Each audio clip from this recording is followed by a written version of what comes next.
name's Alison Kershaw. I'm an artist based in Manchester. I always knew that I was going to be an artist of some kind, but I didn't really know what. I was really interested in photography. I went to do arts foundation course straight from O-level. From my foundation course, I applied for a degree course in fine art at Falmouth School of Art in Cornwall, and I went there from 1985. The work that I did there was very interested in how the mind works, how the memory works, the relationship between place and the person, the individual person.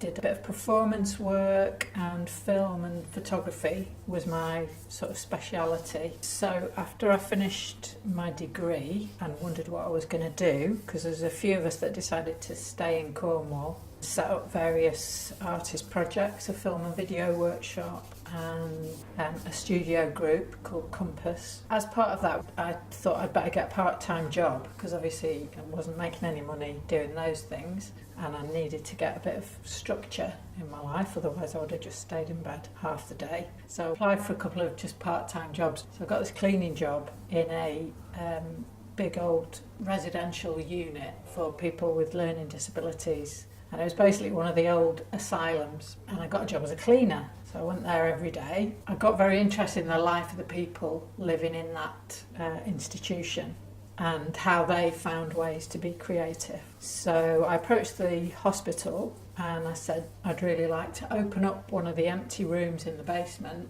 as an art studio, because the people that lived in that institution didn't really have much choice about what they did. But I thought if there was a studio there, they could go to it if they wanted to, and they would have a bit of choice.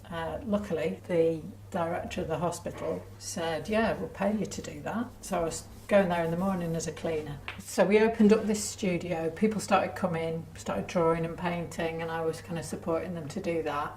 There's some really interesting paintings and drawings that were done, and we had a big exhibition back at the School of Art at the end of that first year of doing that, and that created a lot of interest. And then I was approached by somebody who wanted to set up an art project for people who were being discharged from psychiatric hospital in another part of Cornwall. So I started to do that.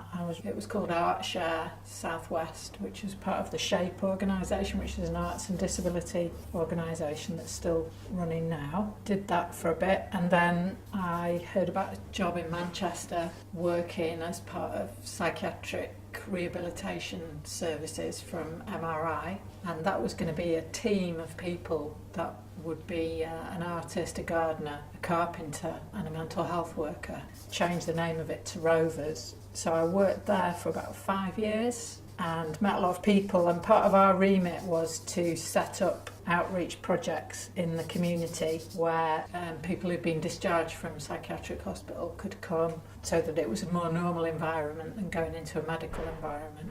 One of those places was St Luke's Church in Longside, where the vicar was very keen to open up all the facilities for people with mental health problems that he'd met and come across in his line of work. So we kind of teamed up together, and then after a bit I said I'd really like to just work in this place rather than covering the whole of Manchester and working under the kind of psychiatric establishment. So the vicar, Peter, at that time set up a job for me as an artist in residence at the church. That's how I come to be at St Luke's.